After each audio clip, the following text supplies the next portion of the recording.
Please roll call. Thank you. All of the agenda items were posted 72 hours in advance, and members of the public can watch online. The public will have the opportunity to address the Board of Education regarding non-agendized matters and agendized items by submitting a written comment speaker card with the executive assistant. Do we have any speaker cards for any of the items on closed session? Okay. Seeing that, we will be. Pardon? Okay.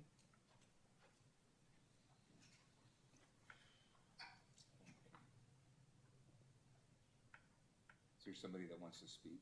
I just wanted to let you know who I was and what I was. Well, please step forward.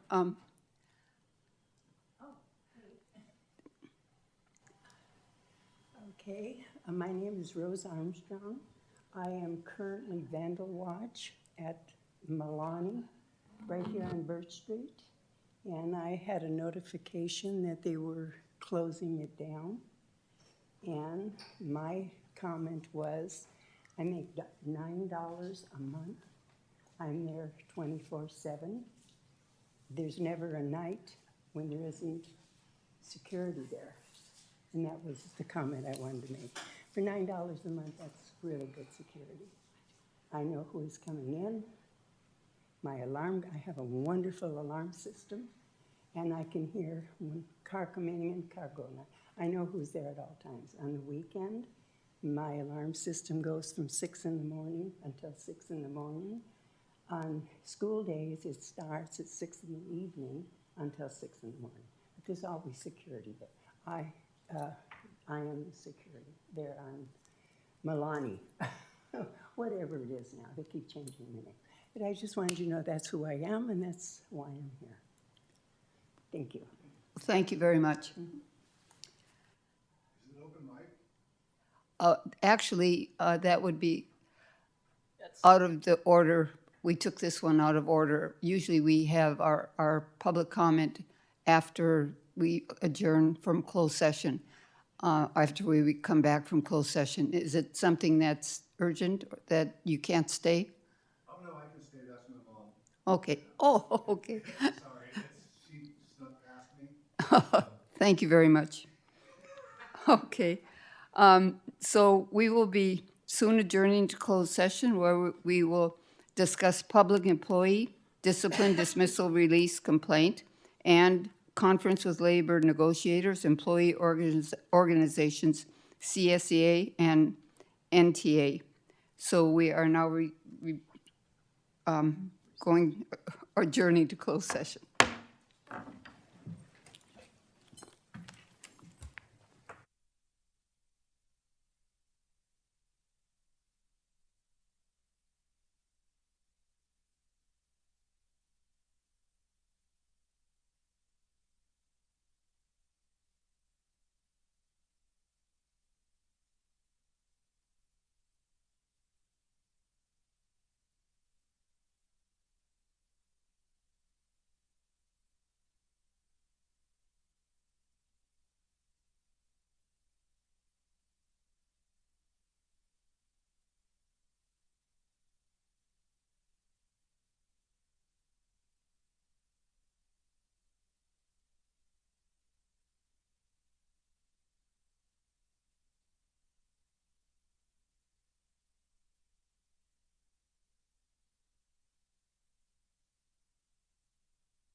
Good evening, ladies and gentlemen, and welcome to the August 18th regular meeting of the Newark Board of Education. We have just returned from closed session and no action was taken. We are now reconvening to open session. Student Board Member Annalee, would you please lead us in the pledge?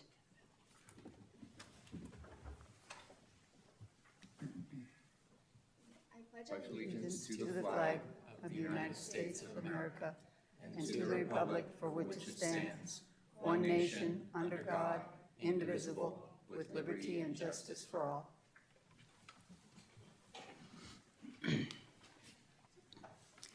So earlier this evening, we reviewed our practices and information, which is available on the website. But we begin our open session of the meeting by reading our guidelines. Member Block, would you please read them? Absolutely, thank you. So these are our board meeting guidelines. First, we will keep our focus on the best interest of our students. We will work towards that future, learning from the past. We will stay focused on our goals and avoid getting sidetracked. We will build upon the ideas of others and look for common ground. We will paraphrase for understanding. When we have a difference of opinion, we will debate the facts of the situation and avoid personal criticism. We will address processes, not persons. We will respect differences. We will never dismiss or devalue others.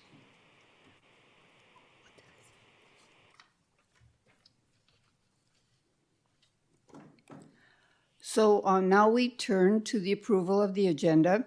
Does anyone wish to pull or redirect an item? Seeing none, I would entertain a motion to approve the agenda. I'll approve the agenda. I'll second. Please vote.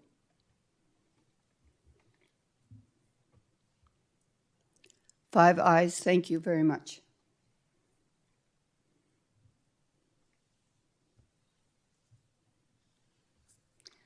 Next, we move on to reports. Beginning with our last meeting, we changed the order of the agenda somewhat. We will next provide an opportunity for our student school board member and members of NTA, CSCA, and NUMA to address the board. Following that, board members will have the opportunity to report briefly on their assigned areas of responsibility and any other issue, including board requests. In the future, we may want to agendize board requests at the end of the evening so that ideas for requests that may come up during the meeting can be heard, but we can talk about that as a board. So, student board member Anna Belly, would you like to address us? Okay. Good evening, board members, executive cabinet, staff, students, and the New York community. Here is the first student board report for the 26 to 27 school year. We had a great start to the school year around 2 weeks ago as the Link Crew student upperclassmen who mentor the incoming students helped the freshmen find their classes on the first day of school. We also had a welcome back assembly Blacklights where we had games, performances, and a lot more for a great start of the school year for the new class. On the 14th, we hosted our freshman Link Crew picnic, an event that we host every year for students to meet with their Link Crew groups, which was a great success. We had prizes for the students that came, and everyone had a great time. Our fall sports, girls volleyball, football, girls tennis, water polo, and cross country have all started their season. Girls volleyball will have their first game against Arroyo on the 20th. Football will be going against Foothill on the 28th. Girls tennis will be facing off with Hayward Hyde also on the 28th. Water polo will be going against American Canyon on the 26th. And lastly, cross country will have their first meet on the 2nd of September. Newark Memorial has also recently started to implement 5-star for a tutorial period. While some students have been struggling to figure out what 5-star is and how to use it, we have slowly been helping students understand how to use this new system, as well as get adjusted to this new change. Skit performances that each class creates to recreate movies and other shows has also started, so classes have been starting performances in preparation for this. The senior class will be doing Rio, the junior class will be doing Aladdin, the sophomores will be doing Tangled, and the freshman class will be doing Monsters, Inc. The NMHS students have also been given the opportunity to volunteer with Schilling's monthly food bank. And lastly, we have started to begin the process of renewing our clubs for this coming school year. And we will host our Club Rush on the 28th of this month. We're really looking forward to a great year. Thank you. Thank you very much.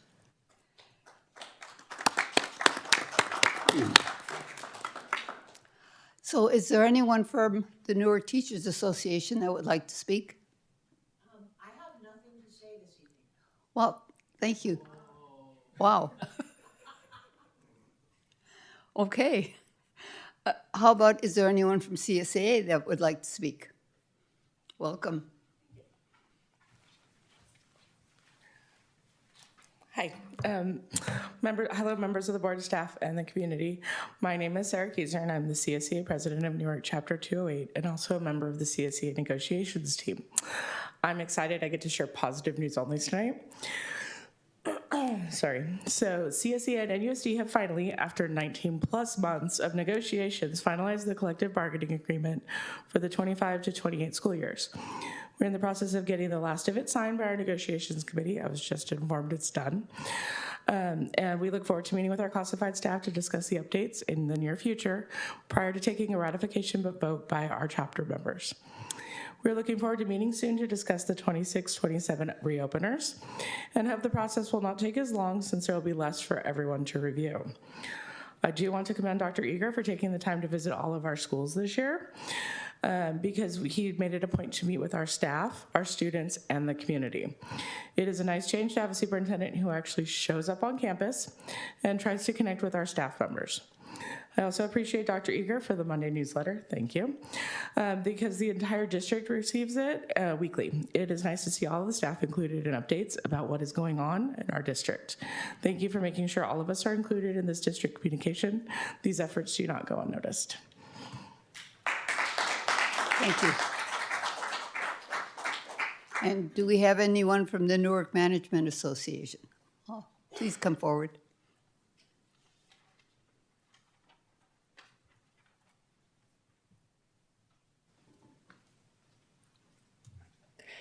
Good evening, President Jones, Board of Trustees, and Executive Cabinet. My name is Ashley Acosta, and I am a member of the NUMA Board. Today marks the completion of our 9th day welcoming back Newark students, staff, families on our campuses. We are proud to report that all schools have made growth in reading and math per site and local data reporting. We look forward to continuing to see the growth of our students over the next year. We have heard reports from across the sites, from staff, from students, and from families, that school openings have been much smoother this year than years in the past, full of joy, love, and laughter. Our students are happy to be on campuses and learning in our Newark schools. On behalf of NUMA, we want to wish everyone in Newark Unified a fantastic 26-27 school year and continued good health. Thank you. Thank you.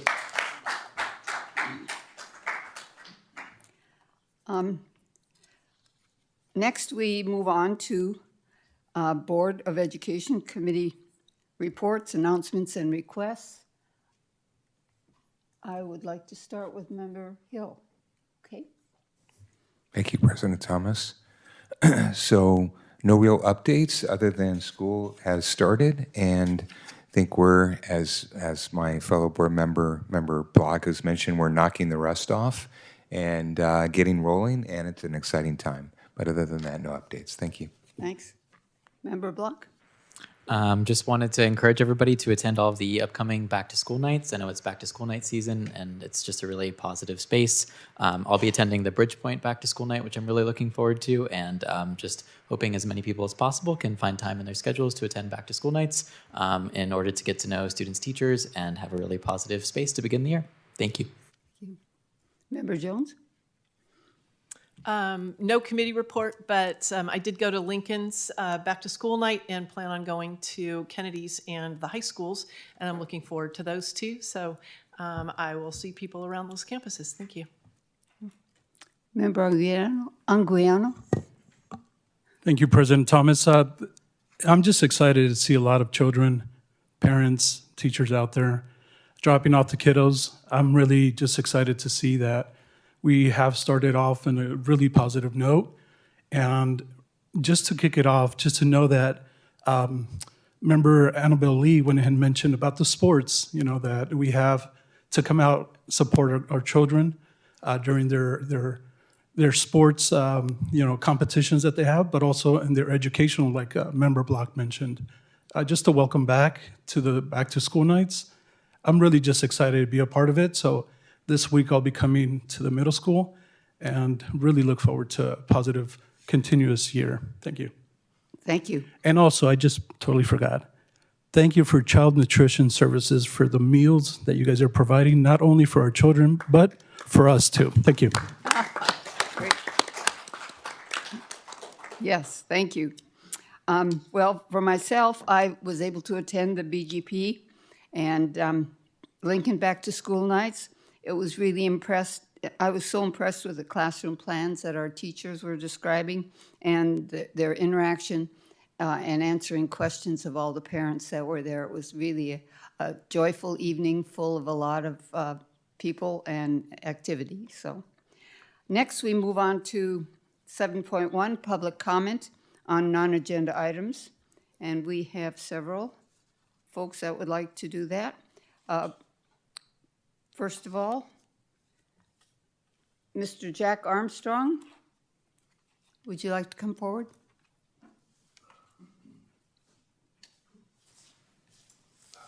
Good evening. Nice to meet all of you. Are you the real superintendent? You just look younger than the picture.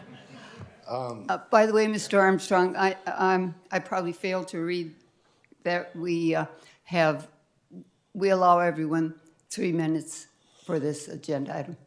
It sounds like my wife, no problem. We'll take care of that. We'll get through this. I'm only here for my mom. I don't think the board realizes that Ms. Vacker gave the last 2 Vandal Watch sites eviction notices on her last day in office. Obviously, the board didn't vote on this, so I'm here. I bought the home in 1987 from Shirley Sisk, a council member. 1990, gonna try and keep this short. The district came in, moved the house 100 feet. At that time, I said, are we done moving the house now? They said, yep, we're done. I said, okay, I need to add on. I got 4 kids, we need some more room. Once I do this, the house will be immovable. I worked in construction my whole life. I built the house. You can tear it apart, you can demo it, but you can't move it. So my mom is 92 years old. She lives there. I'm 1.5 miles away. She's doing just fine. She drives, takes care of herself, takes care of the site. To move it is impossible. I need to make sure, I'm only here to make sure my mom doesn't get evicted. So I have a meeting with Mr. Iger on Friday with my attorney. I'd like to cancel that because I would like you to, as a board, come to an agreement that she did this without cause, and we need to rectify the situation because at 92, she's been a wreck and she's driving me nuts. So if there's anything we can do as a group, I'm asking for it. Let's save everybody a lot of money. I'm not here asking for money. When this is all said and done and my mom is done at that location, whether she goes somewhere else or my dad passed away 3 years ago there, we'll talk about it. But until then, we need to come to some kind of agreement. So that's all I'm asking. She's already came up here. You've heard it all from her. But I actually own the home. The taxes or registration hadn't been paid. Somebody forgot to pay it, so I went to Sacramento and I paid that last week. We're good to go.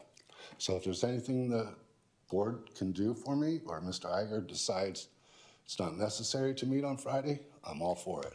Otherwise, I'll see you on Friday. Thank you, Mr. Armstrong. The board does not comment on non-agenda items, but I'm glad you're in conversation with If Mr. you would Eager. like the letter, Dr. Eager. would you like a copy of the letter that I sent to Mr. Iger that I responded, or the letter from Ms. Vacar, because I'm willing to leave it with everybody. Okay. The superintendent will pass it on to us if he feels it's necessary. Thank you very much. Thank you. Thank you for your time. Okay.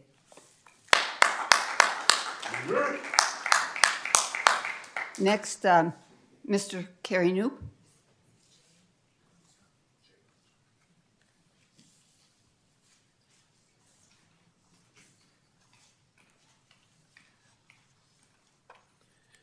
Looks like this board might need a special meeting to get this issue resolved. Good evening, board, staff, and members of the public. For me, some new faces, and new superintendent, and a new student board member. Go open campus. And first of all, thank you for all these informative pieces of information, Superintendent. They're very well written, and you know, it's really great for the community to get that, especially when there's a request, or not a request, but an information that we have board meetings and that members of the public are welcome. So that's wonderful. I want to bring up two things. First of all, I want to thank staff. My son wanted to do summer classes. He wanted to do Algebra 2, first part, at BYU. And I was a little bit worried it was going to have a lot of red tape. But staff, everybody worked great and got it done. And thank you for that.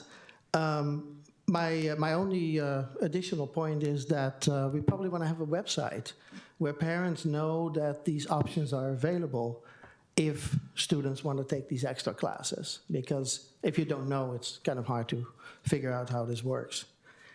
Then lastly, the election is not going to happen. It's uncontested, so we save some money. My suggestion would be give the high schoolers, or maybe the middle schoolers too, some civics classes, you know, on our First Amendment, Second Amendment, Fourth and Fifth Amendment. Thank you. Bye-bye. Thank you.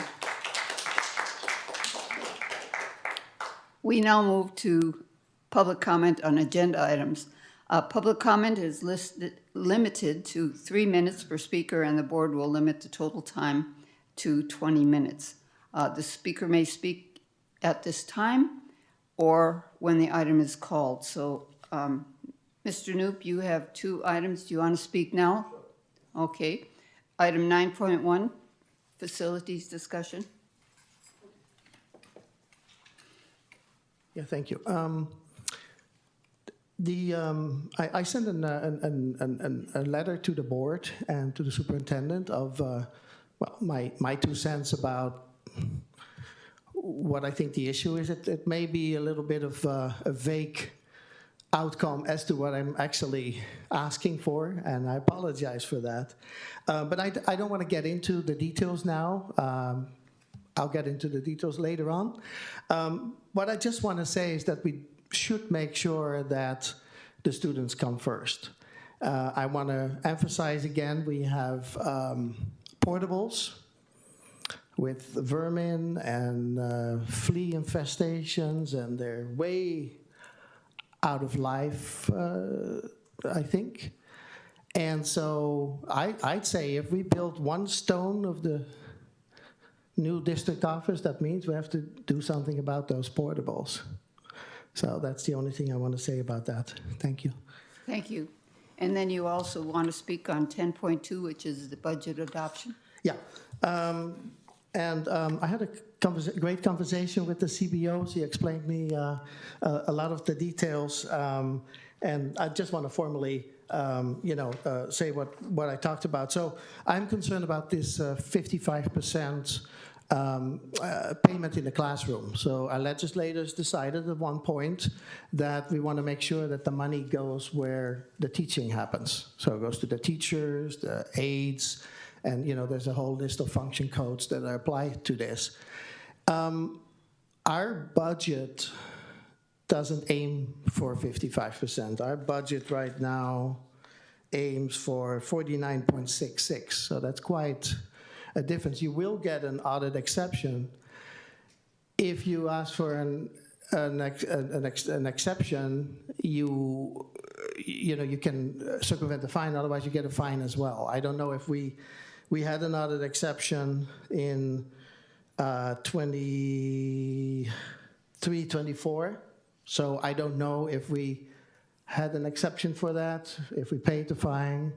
But, let's just be careful, because the reason the legislator put us in, they want to have a low mark and saying at least 55% for unified school districts. And that's it. Thank you very much. Thank you very much. Ms. Sherry Villa, you would like to speak to 12.9, Board Policy 4100, Certificated Personnel? I'll wait. You'll wait for it, okay. So our next item then is the superintendent's report. Dr. Eager? Good evening. Good to be here. I am Dr. Eager. I am the real superintendent, despite any questions or comments to the contrary. Just want to be brief here. I have a slightly longer presentation, so I'll spend more time talking about that. Don't you worry. But just wanted to highlight two quick things. The first is, first day of school happened since the last board meeting. And it was joyous. It was fun.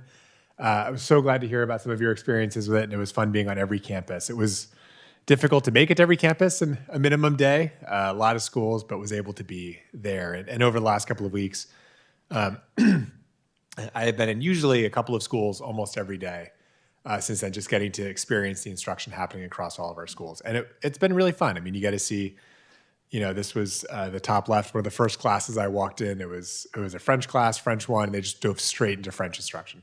Kids looked big-eyed, trying to figure out what was going on, how are we going to do sort of French immersion here in Newark, and that's great. And then you can see some of the phonic instructions, some of the staff welcoming students and families. And then in the bottom middle here, I think actually I saw, there she is, the lady herself, Michelle Oliveira. Like all of our district office staff, we had the entire district office out on school sites for the first day, welcoming families.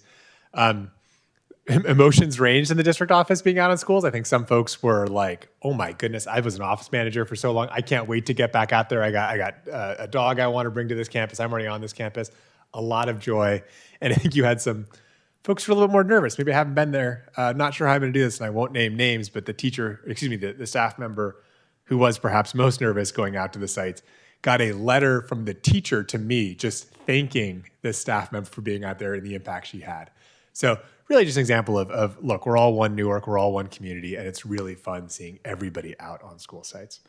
Okay, also just want to highlight a bunch of back to school nights. I think some folks have already mentioned this.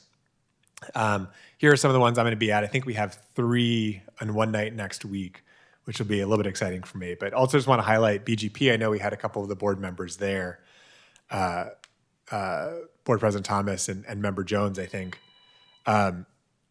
Packed house. I mean, really packed house, really engaged. Almost every classroom had, 20 or so parents catching up on what was going on, 20 plus parents catching up on what was going on. And I want to shout out the principals, Ms. Cordova and Mr. Sandoval, just so engaged, so engaging up and down the organization. So it was really fun getting to see them and really excited to see some of our other school sites in action.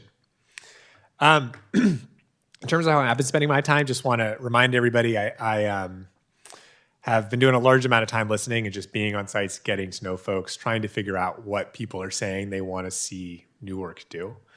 I spent probably most of my time so far in a true sort of majority sense of the way out there in schools, meeting with community members. Still have some more scheduling of things to do, and lots of ways for folks to come meet with me. There's a link on the website. You can come schedule some time with me, but really do want to have a touch point with everybody over the course of the year. This is out of date. I am trying to make sure that the presented board slides in board docs match perfectly, but this number is 50%. We blew through that. We're at 55% as of last count.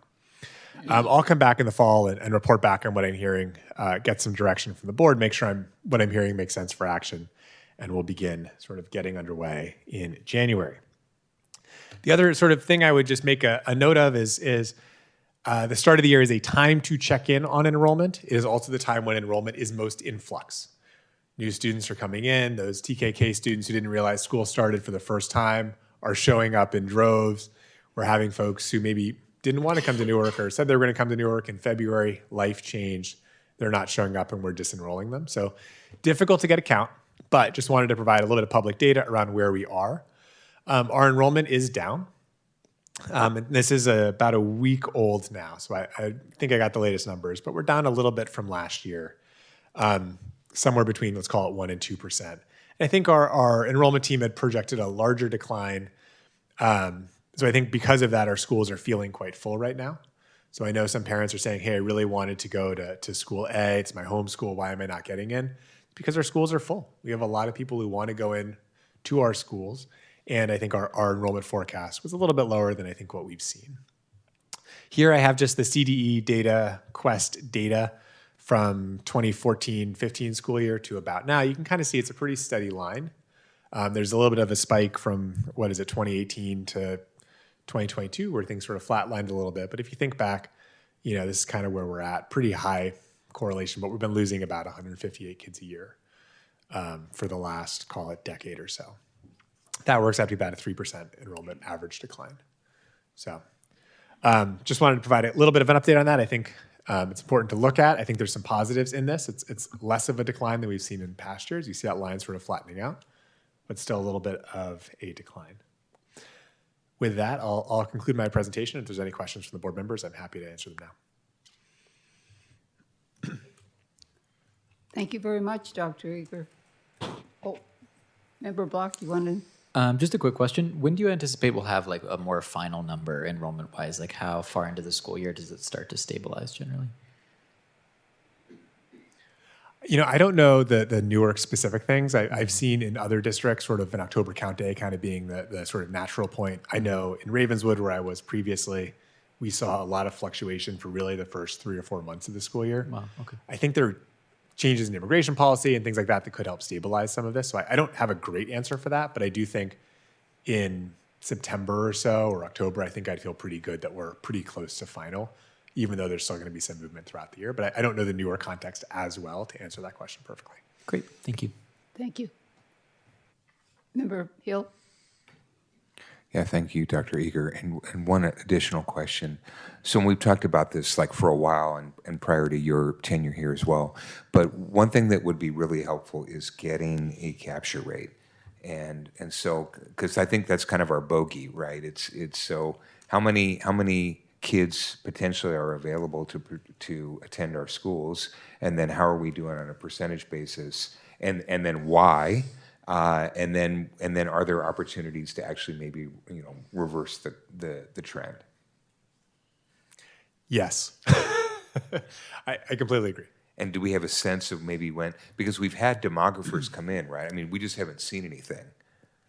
I think it's something that we're working on. It's not. I don't have a specific timeline of when I want to get that to, but that is something that I want to get. Certainly, by the time I'm giving sort of an action plan in the winter, this feels like a sort of a truly key data point to measure success for us. Yes. Is it's not just looking at the enrollment decline. We know the state's experiencing enrollment decline. Yes. We want to know how we're doing at actually capturing the students in the community. Yes. We could hire a demographer. We could also just go straight to the census and pull the numbers ourselves. It's a little bit of an involved analysis, so I'm waiting for that strategic projects person to kind of get up and running. Okay. But it is something high on the list to look at. So I know the analysis to do. I haven't had time to do it, but it's certainly high on the list. Great. Okay, thank you. Thank you. Oh, Mr. Anguiano, sorry, I didn't see your name here. Thank you, President Thomas.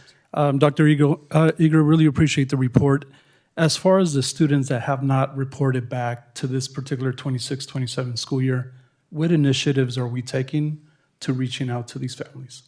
And is there a deadline? Are you saying folks who have maybe chosen to go somewhere else but still reside in the community? That is correct. That's a great question. I don't know the answer to that. I think right now our focus has been actually on if you're not going to come, disenrolling you so we can free up your seat for somebody else who wants it. So our enrollment team is fully focused right now on that. We have not done, to my knowledge, a bunch of exit interviews or that kind of analyses to understand who's leaving and why. The focus right now is really how do we make sure everybody's in the seat they're going to be in for the rest of the year? Because we know moving 3 weeks into the school year is incredibly disruptive for the student, the teacher, on both ends. And so do we have an actual deadline of when the enrollment will open up for new families? Enrollment's open for new families. So if you're a family in the community and you're watching right now, you can enroll right now. I apologize. Let me go ahead and, for the families that are waiting for these positions to become available.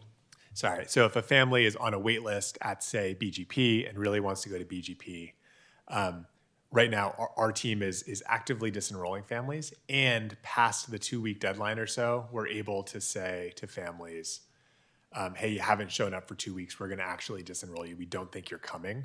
But before we give away a seat, we want to do a decent amount of outreach to make sure that that's a reasonably smooth transaction, and we're not taking someone's seat away because the kid had the flu for the first 2 weeks. So we're working on that, but we're not doing a lot of work tracking down the folks who maybe moved to New Mexico or are attending private school here in Newark. Thank you. Thank you very much. Seeing no further board members wishing to speak, we can move on. And the next item is also yours, Dr. Egerts, the facilities discussion. Thank you. And this is definitely sort of the main topic of discussion for tonight. And as we're pulling up this presentation, one thing I want to highlight is I want this to be truly a discussion. This is not an action item. This is a discussion about the facilities vision that the district has. I want to be really clear, and I said this in the first board meeting, but my intent here fully for the first 90 days is to really spend a lot of time listening. I want to be out in schools. I want to understand what's happening. At the same time, there are 2 areas that I want to try and act on soon. 1, understanding deeply our financials. And 2, really knowing that facilities takes years to make progress, years. And I think, I think we heard this from Mr. Knoop and others, our facilities can't wait. There's a lot of work that needs to happen. And I was meeting with the staff at BGP today, and they were expressing their frustrations with some of the safety mechanisms at the campus. And I agree with those frustrations. We need to know what the plan is to start really rebuilding our schools in a serious way. In order to do that, we need to answer some questions. And I'm hoping we can get some kind of guidance tonight from the board about, hey, this is an area where, I think we actually are ready to go. And this is an area where we actually need a little more discussion, a little more information. But I want to get to a place where we're ready to act relatively soon. And I think there's sort of 2 interrelated pieces here. One is, hey, we have this the community entrusts us with this amazing opportunity through this bond, through Measure O. How do we revitalize our schools as quickly as possible, leveraging those funds? 2, we have some sites that are underutilized. How do we make progress on those sites, whether it's leasing, whether it's selling those sites, whether it's converting that site into parkland? What's the direction the board wants to take on those sites to show that we are strong stewards of action? And the goal of today is to do a little bit of fact setting. So, hey, I'm going to go through some numbers relatively quickly. And I want to use it just to say, hey, this is the common fact base we're developing. We're all speaking the same language. We all have the same common understanding. And then 2, really thinking big picture, thinking broad, district-wide vision. What is the land we're working with, and what's the plan for it? And then if we start to identify points of commonality, I'm hoping that the board may feel comfortable or ready to give direction to staff to start coming up with some action plans. Hey, we want to rebuild a school. Go figure out which school it is. Hey, we want to lease a site. Go figure out what that looks like. Hey, we want to sell a piece of land. Go figure out what that is.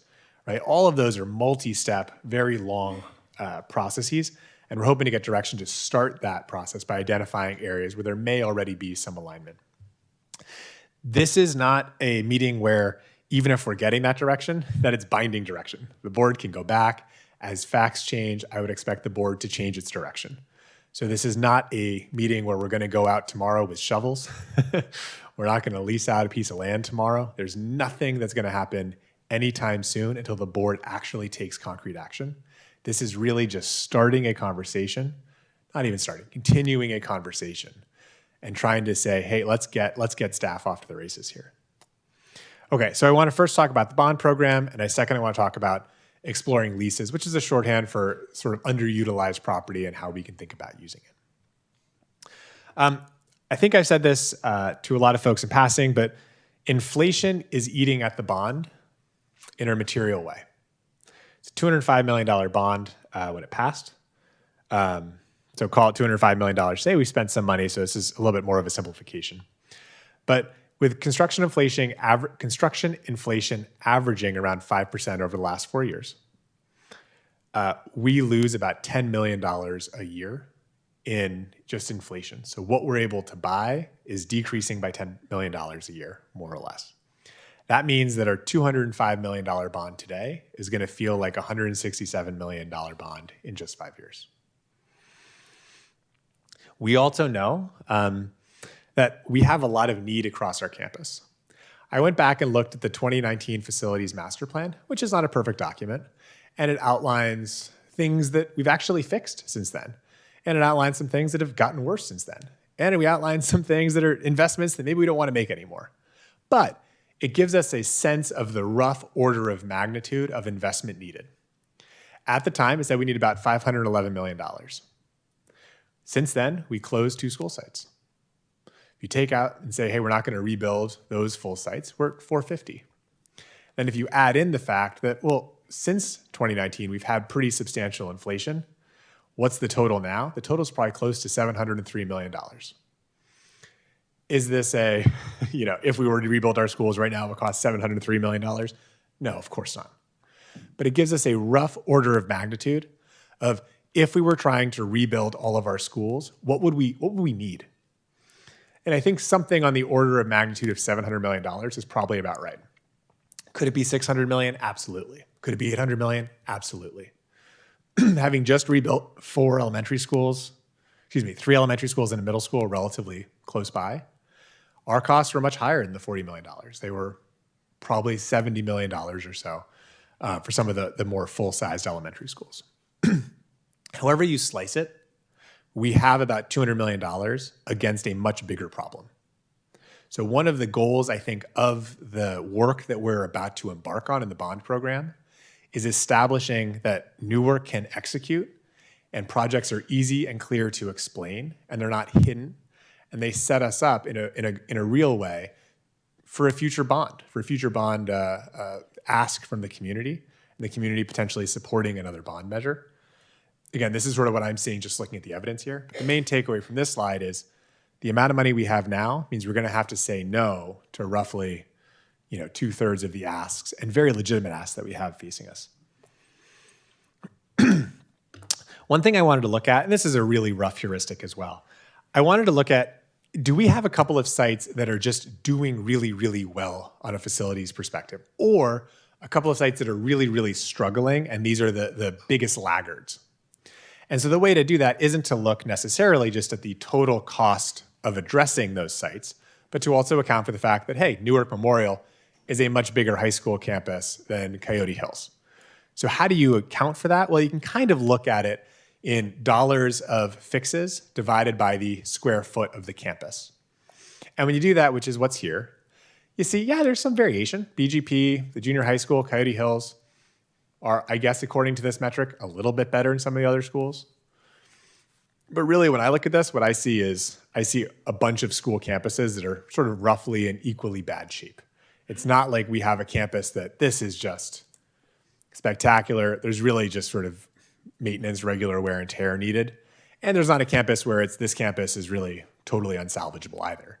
It's really all of these campuses are roughly in similar shape.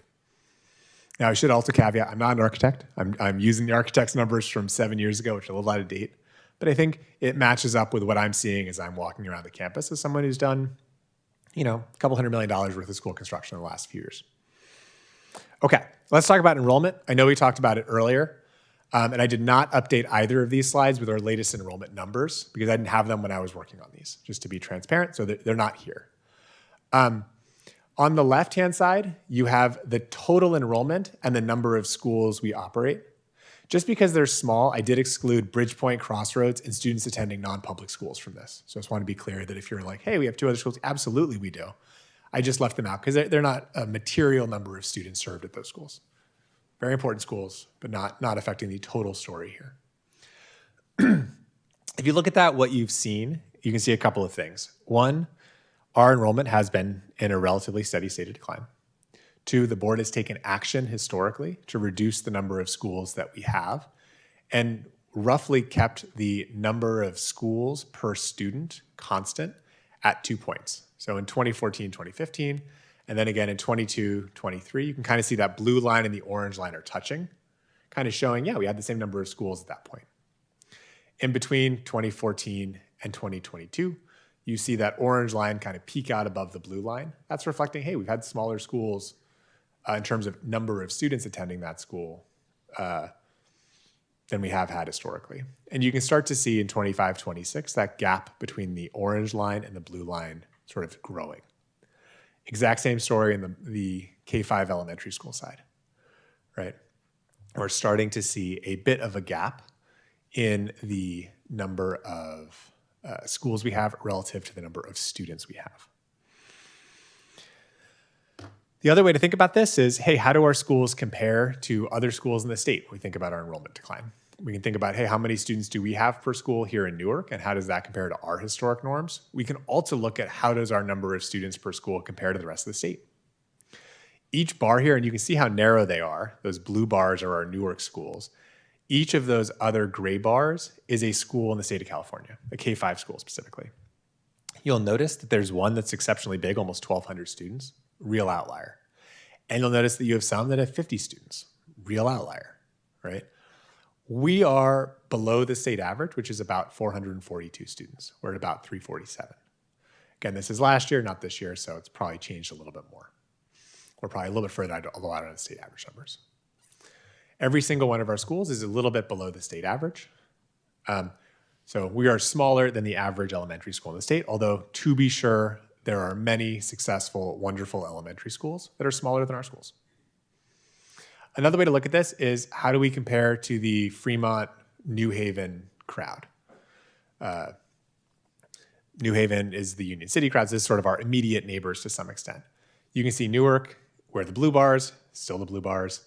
Fremont now is in red, and yellow is in New Haven. A couple of things that jump out at me, at least, is almost all of the yellow and red bars are to the right of the graph relative to where we are.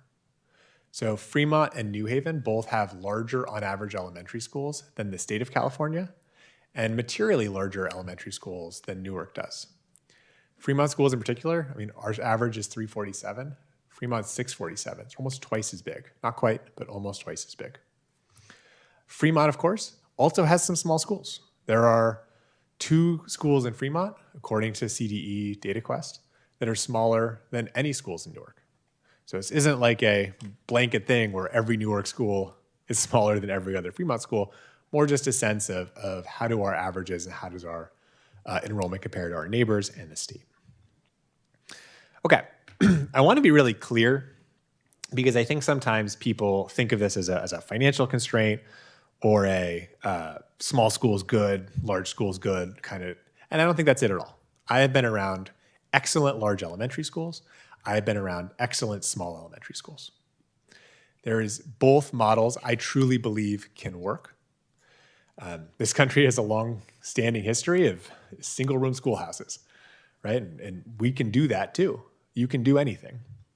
There are distinct advantages to small schools. Everybody gets to know everybody, and people have the opportunity to wear multiple hats. They get to do multiple things. They really get sort of that small school community feel. You also get combo classes and things like older kids teaching younger kids how to do sort of skills, which can be a really powerful way of learning when done well. Large schools have advantages too. You have more opportunities for students. You know, I was just looking at my kids' elementary school where our 6-year-old's at, and they have a soccer team, and they're only offering it to the 5th grade, right? They're not able to kind of expand it up to younger grades because there aren't enough students. You can't have as many clubs at elementary school. I know sometimes people think clubs and sports are only for high schools or middle schools, and they're not. They're for elementary school students too. You can't offer as many things like that. You can't offer extended day. You can't offer before school programming. You can do that in larger schools. You also, I think, one of the things that I think people, and I've heard this a lot from the staff at BGP, where there's 4 TK, 4 kinder, 4 first grade teachers. You have the ability for teachers to see other teachers doing excellent things. You can go see an excellent first grade teacher in the room next door, and principals have the ability to sort of watch that happen. Of course, there's downsides too. Students can feel lost in a larger elementary school, right? 600 kids in an elementary school or 1,200 students like that one school, you know, I think that would feel kind of overwhelming for me to drop off a young kid at a 1,200 student elementary school, especially a TK student. So I don't think we have to necessarily get to the extremes, but I will say, you know, I think there's a little bit of a spectrum here. If we want to go the small schools route, we really need to rethink our entire model, right? We can't have specialized departments. We might need more combo classes. We need to think about peanut buttering the bond, you know, spreading it thin. There's some implications to if we want to embrace this small school mentality, we can do that. But if we don't, we might need to think about the number of schools we have. Here's just some division. This is not meant to be a loaded statement. This is just division based on looking at if we, with our TK to 5 enrollment, had the same enrollment as Newark in 2014, 2015, instead of having 6 elementary schools, we'd have 5. If we had the same average enrollment as the state, we'd have 4.7. Same as Fremont, 4.1, and New Haven, 3.2. So that's taking our TK to 5 enrollment, dividing by the average enrollment in this group. Kind of gets you a sense of, hey, if we had similarly sized elementary schools as some of our neighboring districts, we would probably have something like 1 to 2 fewer elementary schools than we currently have. This doesn't account for future declines in enrollment. This doesn't account for trends or anything like that. It just says, hey, right now, looking at the 25-26 enrollment, not 26-27 enrollment, here's kind of directionally where we would be. Okay, summarize sort of what we just talked through, and I'll talk through how this sort of relates to the bond in a second, but our $205 million bond is losing purchasing power as we sit, right? We're losing almost $1 million a month in what we can buy for every month that passes without us executing a plan. We also know we have a lot more need than we have bond dollars for. And we also know that from a facilities perspective and kind of the eyeball test and what the data seems to be suggesting, the elementary schools are roughly similar in their level of need. And we also know that we have comparatively small elementary schools, which may mean that we may want to be thoughtful about how we spend bond money across schools, knowing that we might have fewer elementary schools in the future. Here's currently the bond program, and I really want to shout out Austin Block for his really good comments on this. This is the priority list. I know this has been presented as these are really critical facility needs. I would agree with everything on this project list. There is not a single thing on this project list that I don't think is a good use of public dollars. Not a single thing that I would say, this doesn't make any sense. Everything makes sense on this list. The problem with this list is, one, it spreads the money fairly thin. And two, it's a lot of work across multiple campuses. And I'll talk through that in a second. I want to be thoughtful about how we proceed with this, because I do think that some of these are real urgent facility needs. And some stuff is an urgent facility need, but can wait, right? The average roof lasts 30 years. When the roof gets to 30 years, it needs to be replaced. But oftentimes you can squeeze out another couple of years out of it, right? Doesn't mean you can squeeze out another 10, doesn't mean you can squeeze out another 15, and you are taking some risk. But I want to be clear that I think some of these critical facility needs, we have a little bit of time on, and I don't want to create any urgency that requires us to go dig out all the sewer lines, replace all the sewer lines, when maybe we actually had a little bit of that lifespan left, and we could have plowed that to something a little bit more productive. I also think that we're carefully monitoring and digging deeper into each of these to understand exactly where and what the need is at each site. So I don't want anyone to think that their schools are currently unsafe or that there's any sort of real issues that we're aware of. We're not, and if we are, we're trying to address them as quickly as feasibly possible. But I want to be clear that this priority list has a lot of things that need to get fixed, to be sure, but isn't necessarily anything that's like a burning platform right now. A couple of other just thoughts about this. This outlined about $40 million of bond spending, which is $160 million is kind of unassigned right now. So we have the ability to make some other big investments and do some of the things on this list. Another observation is every school is getting, by my count, at least $1.6 million in improvements. So I worry that if the board makes the decision down the road to close a school, we're going to have to explain to the community how we just put in, $1 to $2 million of work and then potentially reduce the number of schools we have. I'd also highlight that no school is going to look completely new. A lot of the stuff that we're doing is behind the scenes. Fire alarms, the sewer lines, those are things that are harder to see. Say we did this, we'd address, according to the last plan, about $3 million of the $40 million or so of needs at Lincoln. I'm not sure somebody walking by the school would actually see that from the street. And I don't think it would make people say, oh, I know exactly where that money went. They replaced the fire alarms, no matter how big or compelling the sign we might have out front is. The other thing I would say is, and I don't know the specifics of our schools well enough to know, but in an elementary school, we could have 1 to 3 miles of fire alarm power lines, right? you're running through the attics of the school. We don't know where all that is. That could be a lot of digging around classrooms, a lot of instructional disruption to replace some of these things. And we have a new team. We have a new director of operations, new director of technology. I'm nervous about our ability to actually execute this well in a way that builds that public trust. So I wanted just to throw out some possible ideas. The first, of course, is we can stick with the current plan. This is a board-approved plan, and if the board wants to proceed with this, we're full steam ahead. I'm happy to go. The other options are, hey, what if we actually just pick 2 elementary schools and do full rebuilds of those elementary schools, and then still set aside some money to address some critical facility needs or other district needs, right? But this, in my opinion, might allow for some fast, clear, visible transformation and establish some anchor projects. It also would allow our construction team to kind of build that muscle of this is how we actually do this work. Of course, this isn't a risk-free option. I think this would feel like some schools might feel left out. Why'd you pick school A instead of school B, right? And so I think it creates a little bit of tension there. Another idea, and again, these are what I would call straw person ideas. They're meant to be poking holes in, is we could say, hey, let's pick the middle school or maybe the high school and really invest a big chunk of money into that school campus and make enough of a dent in the needs in that school to make it feel like a brand new school. If we were going to do that, I might recommend starting with the high school instead of the middle school. The main reason is we know that the middle school has fairly recently changed grade configurations. As we go through declining enrollment, it's possible that we change the grade configurations at the middle school again, leading to a different sort of facility need at that campus. Whereas I think it's unlikely for us to stop using an elementary school or stop using high school as a sort of an academic model, right? Whereas middle schools historically have been more of those swing grades. If we were to make sort of a big capital investment in the high school, I think this would allow for a fast, clear, obvious transformation at a school that all Newark students attend, right? Everyone goes to the high school. So I think that's a real positive. I also know, and I didn't say this here, but I also know we've spent money in the high school in the past, right? And so I think there's sort of an argument of they've had their turn. Could we have some other schools have their turn?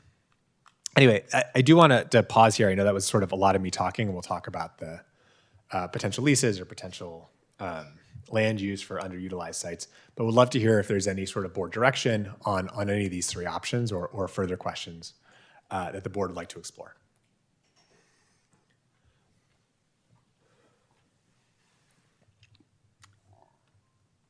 Who wants to speak first? Because I'm sure we all have ideas and questions and thoughts.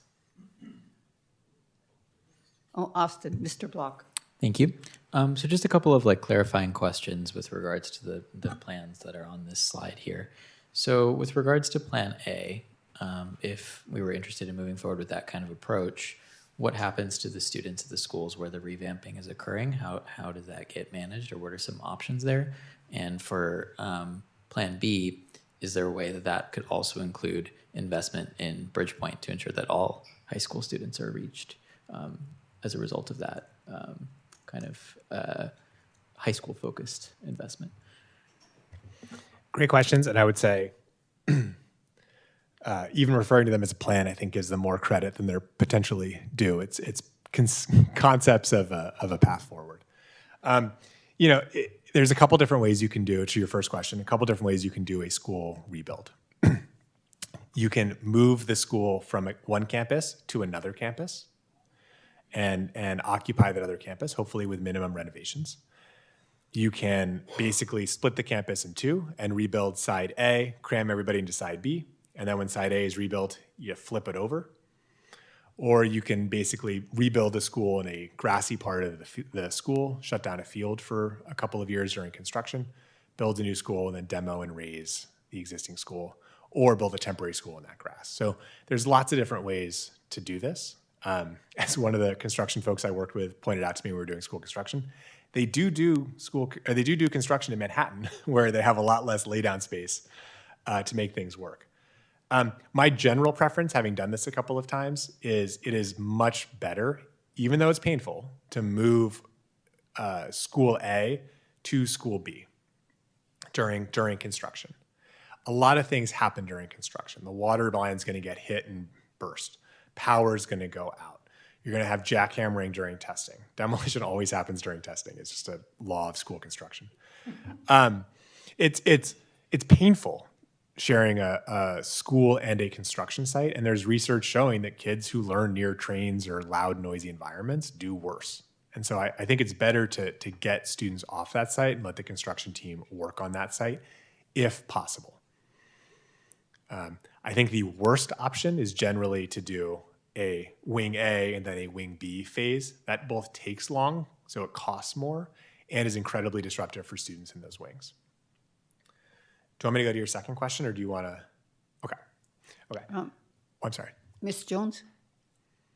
I'll come back to it. No, go ahead and answer the okay. second half of his, and maybe that will change what I was. I think the answer is yes, and I think even 175 plus 15 was only 190, so there's still money to invest in Bridgepoint. I would just say Bridgepoint's a smaller campus. Roughly a classroom costs about $1 million, ballpark, rough estimate. I think right now there are 3 teachers at Bridgepoint. You obviously need an admin space. You need some kind of outdoor space, but I think you could rebuild Bridgepoint somewhere in the order of magnitude of $5 to $15 million as a back of the envelope, starting the conversation kind of number. We would need an architect, we need designs, we need a plan, but trying just to get something out there to help sort of contextualize and answer your question. Ms. Jones? I guess when I look at these possible options, rather than maybe calling them a plan, but possible options, when we were setting the proposal for that first 40 million on that other slide, I always felt like I was concerned about the fact that we would be potentially putting money into a campus that we might turn around, as soon as maybe 3 years later or 2 years later, and close. And so, in listening to you talk about that, I really agree with the fact that it would be painful to put money into a campus and then decide that that's the campus that's going to be closed when we've put that money into it, especially if it's stuff that literally can't be seen.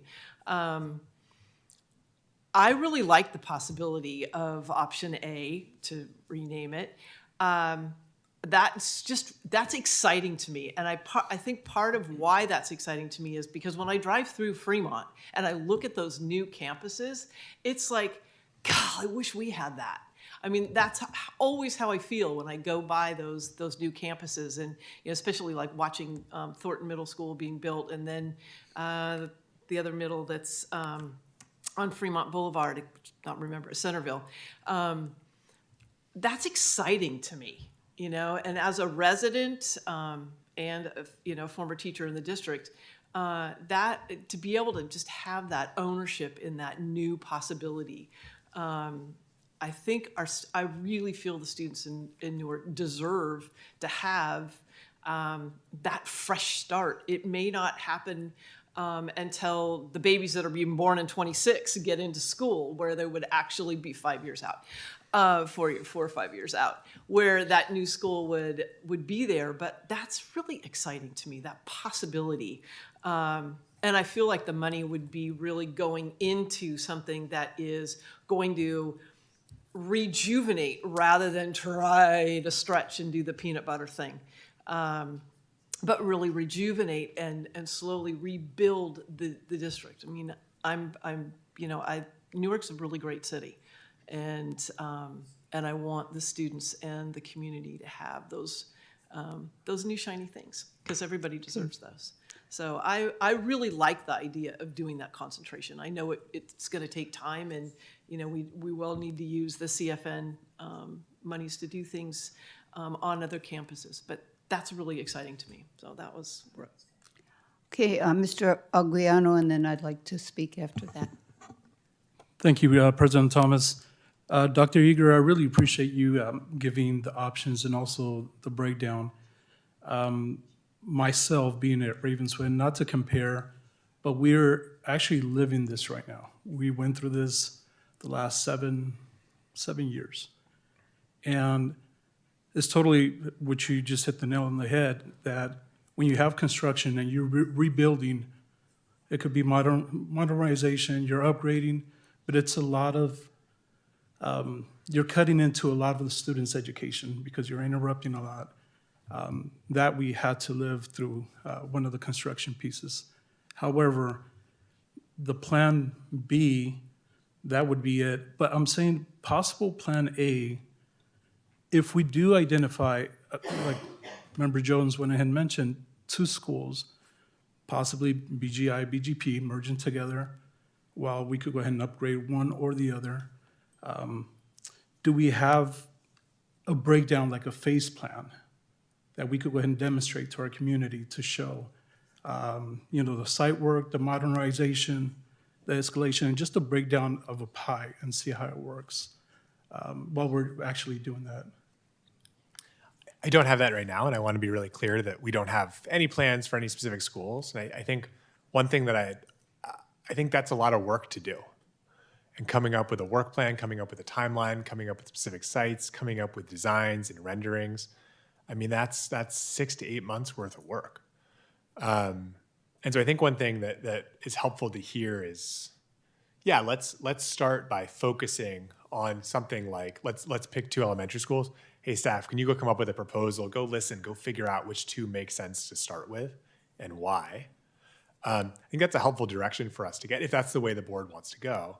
But that would allow us to, I think, come back to you with okay, here's what that would look like now that we've actually been able to do a little bit sort of focused, concentrated digging. Did I answer the question there correctly? You did. And just to follow up really quick on that, a location of a school that we're actually near a new community or where we have enough traffic passing by, right? You say when you pass by Fremont, you see these schools, you want to be a part of them. You want to have your children there. To really engage our family next door, our neighbors, our new communities, to create that STEAM program that we are in need of to really be able to compete with our neighboring districts and to show for. I think having our new shiny penny will lead to something like that. It would be a school that's right on the boulevard, that a lot of traffic goes by, a new community, so we could go ahead and start engaging our community in that sense. That's very helpful. Thank you. So I was thinking about the earlier talk of what size schools should we be looking at? Do we want to have the smaller size schools? Do we want to have larger schools? So on the assumption that, especially given our neighbors and the size of their schools, let's assume, for argument's sake, that the board would like to say we want the larger size schools. So in thinking about that and in thinking about option A of identifying 2 elementary schools, is there any way to marry the long-term plan of completely modernizing 2 schools, and then the school can be large enough to accomplish having the 2 schools together, that we put students from both schools in one school, and which means that we would be addressing the elephant in the room, which is, if we want larger schools, we're going to have to look at closing 1 or 2 schools. Have you given any thought to that? I've given a lot of thought to a lot of ideas. So I've certainly thought about that. And I do think there's some merit in that. I think that's something that staff could certainly explore and come back with some options for the board to think about. We're still in the exploratory phase. I'm on day 22, so I don't want to act like everything's, we have a polished plan. But I do think that that's something we can consider to think about. Mr. Block? Just to clarify, should there be a board desire to kind of proceed with, hey, let's think about concentrating in perhaps 1 or 2 elementary schools, which so far, and I don't think Vice President Block came out with sort of a direction on our options or whatever we're choosing to call these. But certainly for the 3 of you, I think a desire to focus some of our efforts and energies in some of the elementary schools, something I've heard from the 3 of you so far. Mr. Block, you're next, but Let's Ms. Jones, you Let said. them go first. Okay, Mr. Block and then Mr. Hill. Mr. Hill hasn't spoken yet, so Board Member Hill can speak first. Great, thank you. So yeah, I think that there's maybe a consensus emerging that the current plan is maybe not the best because it's peanut butter spreading smaller investments that could be a throwaway, right? And so, you know, if we had a sort of a fleet of cars, I mean, I always use car analogies, but that are older cars, and you know, and you're looking at, well, should I put tires on this car? Should I, you know, do an engine rebuild or whatever? But at some point, they have a useful life, and so you may end up putting more money in than you actually ultimately get out. So it seems to me we're reevaluating this. I mean, I don't think we've made a decision, and it's kind of sounds like we're maybe what I'm hearing from the board is thinking that Plan A is maybe an interesting one to think about.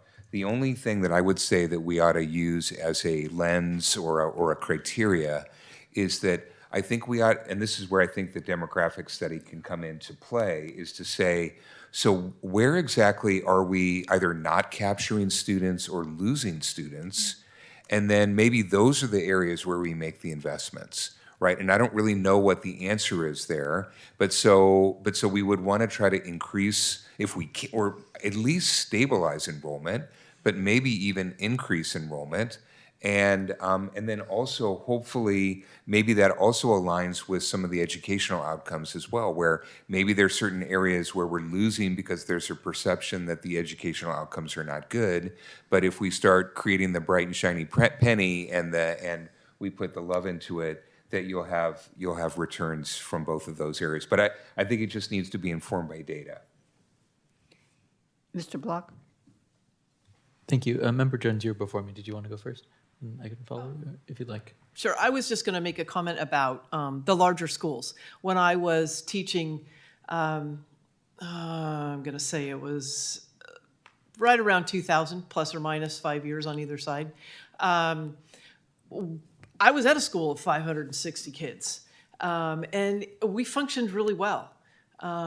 And it was nice to actually work with and have a team of teachers that we could work with. And then moving from Bunker to Milani's campus when we turned into the BGs, you know, again, still having that opportunity to have 4 or 5 teachers. The teacher collaboration is fabulous on those campuses because there are more teachers at each level, which helps for, you know, supporting each other and offering other opportunities for the kids that they wouldn't other have if there's only one teacher per grade level.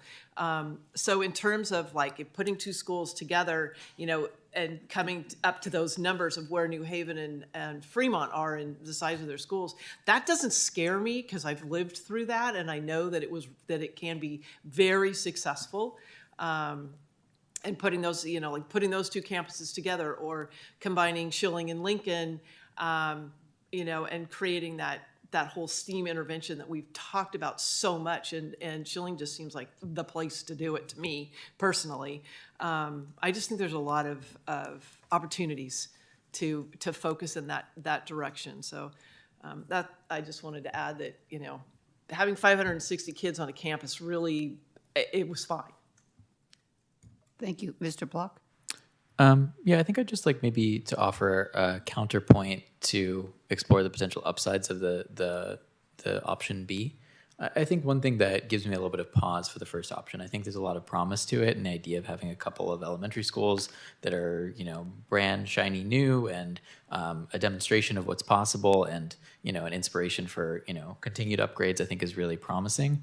But I do kind of focus in on this last bullet point and really think about the fact that the schools that are not chosen are not only sort of left out in the upgrade, but then 2 of them will also then have to accommodate hundreds of new students coming onto their campus while another school gets upgraded, right? And so it's sort of a double whammy there. Not only they're not chosen for the upgrade, but then there's a huge influx of students that's going to cause a little bit of its own chaos. In some ways, you could make the argument that, you know, in upgrading Memorial, you create a situation where everybody will eventually benefit once kids reach that age. And so a successful project there doesn't have any sort of favoritism. It's something that benefits everybody in the long run, and it becomes a test case of the success of our construction projects that can be used to advocate for another bond in the future that could potentially fund a reconstruction of the full elementary school portfolio. And in that sense, you're not at any point in the process favoring or choosing one over the other. You're demonstrating a test case at Memorial that's this gleaming sort of demonstration of, wow, Newark is really, taking it up a notch and reaching another level. And then that becomes the really easy thing to point to on the boulevard that Member Anguiano was talking about, that everybody can see on Cedar. Wow, Newark Memorial looks amazing. Look at what they did there. Well, now let's go out and advocate for another round of funding that could do the same thing all across our elementaries. So I think there's a real argument to be made for option B. So I'm just a little bit hesitant to jump forward in favor of one without really thinking through the potential upsides of an option B as well. And I'm curious to see how people respond to that point of view. Ms. Jones? Oh, I think I forgot to cancel. I apologize. Okay, well, where are we? What would you like us to continue speaking about, or if anything? I think it's very helpful to understand kind of the positions of the board. I don't know if anyone has a response to Member Block. I don't think anything that he said is wrong, or I would disagree with it. I think it's a compelling counterpoint and a good sort of counterfactual. I think one thing I've neglected to say, as you were speaking, it kind of reminded me of this, like high schools are the biggest, most complicated construction project a district can do. And I've heard of a lot of stories of that going fairly sideways because of just the difficulty doing that, whereas elementary schools, you're slightly more capped. So as you were saying, it's a great chance for us to demonstrate our expertise. It's kind of like it is. And it's also, we're starting, maybe not in the minor leagues, but against major league pitching. Not necessarily a counterpoint to anything that you said. I think everybody does go through the high school, so there is an advantage to that. I guess what I'm sort of looking for from the board is where should staff go? Do you want us to proceed with Plan A? Do you want us to come back and talk more about different options at a different point? I'm not trying to rush anyone, just a reminder, we're losing about $1 million a month. So I don't want to say this is $1 million decision. It's not. We have time. You're not making decisions. but time adds up, right? And so I do want to just think about, what's the best way for staff to proceed, and how would you like us to move forward? Well, we have Mr. Anguiano and Ms. Jones, and then Member Hill, and then Member Thomas. Thank you, President Thomas. I partially agree with Member Brock, just respectfully, in regards to, but we do have a growing TK at BGP, right? And our future is the little ones as well. So we have to also think about how are we expanding, how are we opening doors to our new families that are having little ones to start bringing them to Newark Unified School District. So we have to think ahead, which I totally agree as well on the boulevard. And Member Jones mentioned Schilling and Lincoln could possibly be the one as well. I do understand that it sounds unfair for other schools, but we have to look at the long term on how we could go ahead and create that one image that the family passes by and they want to be a part of Newark Unified School District. They want to be a part of that school. And we have to paint the picture. If we don't paint the picture, we're not going to have a future. That was kind of centered around what I wanted to say as well, which I understand and hear what you're saying, Member Block, about the high school, but it is also the newest campus in this district. So, when we think about facilities, it's actually, even though it is older, it is still one of the newer, it is the newest facility in the district. And I totally agree with what Member Anguiano was saying about, we want to capture those families. We want to capture them young so that they're here the whole time. So, I personally am much more in favor of going with the two new elementary schools and doing that and taking that road because we want to bring families here. We want families to be excited about sending their kids to Newark. And, eventually we'll if we do 2 elementaries, maybe then we do the high school. Maybe we do 2 elementaries, we go back and we do 2 more elementaries, and then we do the high school. And possibly we do a whole different configuration of our elementaries turn into K-7s and our high school is an 8-12, and really thinking different about how we do structure our school setting as a TK-12. So that's really where my vote definitely heads in that direction. I think it's the most promising in terms of building our enrollment up, the potential for that. Mr. Hill? Thank you, President Thomas. So, yeah, I mean, again, I really think that we need, if there's a way that we can fast track getting some data, I think that will help us, because if we're identifying, number one, is there a whole pool of people somewhere that of kids that we're not enrolling in our schools, then how can we get them to enroll in our schools? And I think it would kind of depend somewhat on the geography. And so because again, that's part of it. But then the other thing, and I think along the lines of what Member Jones and Member Anguiano are saying, is that I always look at things from a business lens. And so when you look at generating revenue, right? Revenue comes from customers. And what they talk about in companies is that it's always easier to keep an existing customer rather than to acquire a new one.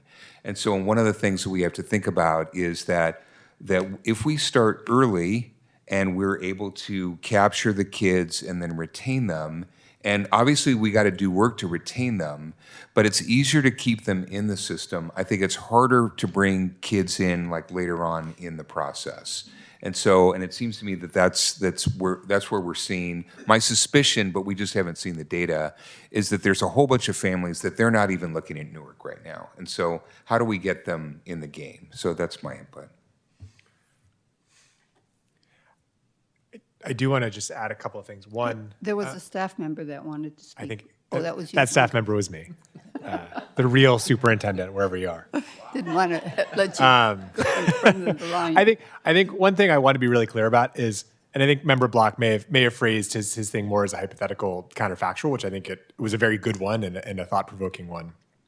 There's no bad options here. I think no one disagrees that we need to rebuild the elementary schools and the high school. It's just a question of sequencing. And I think, and money and time. And any option that we choose is going to be somewhat wrong. And I think we should aim for mostly correct. And I think the one thing that if staff has an opinion tonight, it's, and not necessarily tonight, but we just need to move. We got to make a decision. That's the worst thing that happens is paralysis. I want to also be really clear with the census tracked data. It's reported at the census tract level. I'm trying to pull up the map of it. I don't think we're going to get super granular on like this area isn't reporting these things. I just want to set expectations. I think it's going to be reasonably bigger groups that is going to be maybe not the perfect answer to this neighborhood's only sending 70% of students. But I think it'll be district-wide correct, if that makes sense. And maybe somewhat more granular than that, but I worry about overstating what that data could do. But we can tell in terms of ages. We could, I believe, the last time I looked at the census data, we can tell in terms of ages, and we can tell at the tract level, but we can't see it at the census block group level, which is much smaller. Right. Okay. Thank you. Mr. Block? Thank you. So I think it seems like all 5 of us are on the same page that execute the current plan is not favored. We all agree? Okay, so I think we can narrow it down to that extent, cross out option C, even though it's not labeled that. Execute current plan. We recognize that there are flaws in that original plan that we had approved, and we're willing to pivot. We're having a lot of conversation about like which option might lead to more students and families to enroll. And I think that's a valuable conversation. But I want us to make sure we're also having the conversation about which is going to do the most for the quality of the academics for the kids who are already in the district as well. Because that is like ultimately our primary goal, right? The quality of instruction, the quality of our academics and our overall schooling experience that we have here. And that in itself does also attract students and families over the long run when they see the quality of what's being offered here. And so I just think we, in having this conversation, should also make sure we're framing it in that perspective and not just about which is going to be the most likely to bring in new families, but also which is going to best enhance the academics of the families who are already here in our district. And I think you can make an argument in favor of either one. You could argue that, upgraded science classrooms at Memorial and, other spaces at the Memorial campus could, really allow for a multifaceted high school experience where kids can personalize their education. You could also argue that at the elementary schools, having STEM innovation labs and this and that would also do wonders for their academic experience. So I'd like us to make sure that we include that in the conversation as well. I mean, I think my opinion here would be, we agree the current plan is not the way we want to move forward. I think I'd like a little bit more info before I officially sort of cast my informal vote for one plan or the other. So I mean, but I don't think we should wait too long. So I mean, if there's a way that we could get just a little bit more of a fleshed out kind of thought process on what each of these could look like, and then we come back to this next month or something like that, then we keep the ball moving while also getting a little bit more info to inform our decision. That would be my 2 cents.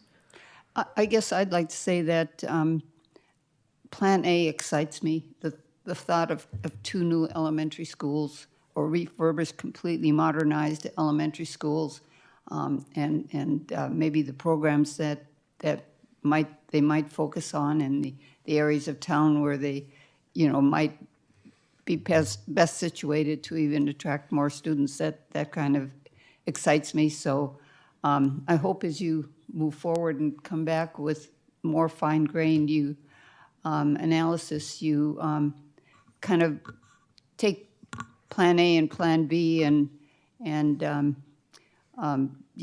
have us understand which one you personally or the data points to being superior. That's my thought. And this is a very helpful conversation. I feel like I've learned a lot about sort of I think where folks are and some of the areas where I think we can tighten our pencils and get a little more information. So we'll plan on reporting back, and I appreciate the conversation and the discussion. I think this was really fruitful and very, very helpful. So can we move on? Then? Yeah, and I'm still going, so don't worry. Let's talk about we're just I know we're just warming up. I'm sorry, I forgot completely about the leases. No, you're good. And I framed it as leases, and I think that maybe caused some confusion. I should say just exploring possible uses of the land we have that's underutilized. Leasing is an option. Selling is also an option. The board has not actually formally weighed in on that. So apologies for any confusion I may have caused through that. But we had an outside consultant, B&D. They came, and before I think officially joined, they gave a presentation which kind of highlighting some of the things. I'm not going to recap it here. But I do want to just recap one of the things, I don't think it was necessarily in their presentation, but this is based on my experience here in Ravenswood, is if we were to lease land, if we sell land, it's a faster process. But if we were to lease land, right, we're looking at 8 different board votes over 5 years, 3 years kind of thing. So, this is a very, very, very lengthy process. There's tons of community engagement. It's a very weighty thing that I think school boards wrestle with. And similar to proceeding with a bond program or making sort of big capital allocations, even conceptually, this is a pretty complicated and involved thing. It involves a lot of community input. It involves a lot of board decisions, however we choose to use this land. So I don't want anyone to think we're rushing into anything quickly, because no matter how fast we want to go, it's going to be years. I think there's a couple of forks in the road. Cute picture in lieu of a graph on this one. Look, there's a couple of open questions, and I think we just need to know which way the board would like to kind of go. I don't know that these are as meaty or complicated, frankly, as how we sort of allocate the bond dollars here. But I do want to just start a public discussion about this, get some of that board direction, because depending on which way the board wants to go, it's a lot of staff work to kind of prepare actual documents. If need a 7-Eleven committee, that's a whole process. If we decide to sell, that's a whole process. If we decide to lease it, that's a whole process. So kind of getting things teed up, I think would be helpful to know where there are areas of strong agreement and where there are areas of maybe disagreement or areas where more information could be helpful. So I'm going to dive in quickly to our five key questions here. And I'd also just add, I said this at the beginning, but like as the facts change, I think it's totally reasonable for the board direction to change. So as we learn more in our journey here, would be helpful. I don't know that I have strong opinions on all of these, but I do have a strong opinion a little bit on this one. I just want to make clear, we have a choice of selling land or leasing land. If we sell land, we can use the proceeds from that on capital projects or capital investments. I know the district sold land in the past. We also can lease land. Lease land is a ground lease, which means we don't have to necessarily do anything other than own the dirt, and someone pays us money for the right of owning the dirt. That's money that can be used kind of fungibly. There's not really a lot of restrictions on the use of those general fund dollars. There's no restrictions that I'm aware of, other than like legal use of money, of course, right? But it is similar in some ways to a sale. We still wouldn't necessarily control the land. And we might, of course, own the improvements that someone built a building on. We might own the building after 99 years, which is the longest lease we can end to. But owning a building that's 99 years old, as we're kind of living right now, isn't the most helpful thing. It often needs a lot of work, as do our schools. I think the ability for us to get that recurring revenue from leasing is something that actually is a huge asset for us. If we sold any of the sites for $10 million, maybe we could lease it for $500,000 a year. And over the course of 99 years, that's actually potentially a better investment, right? I don't know if the board has a strong inclination on any of this, if it's worth a discussion, or if there's like a raise left hand, raise right hand. I don't actually know how to get direction quickly on this, but if folks have sort of a strong preference one way or another, I'm open to a process. Thank you, President Thomas. I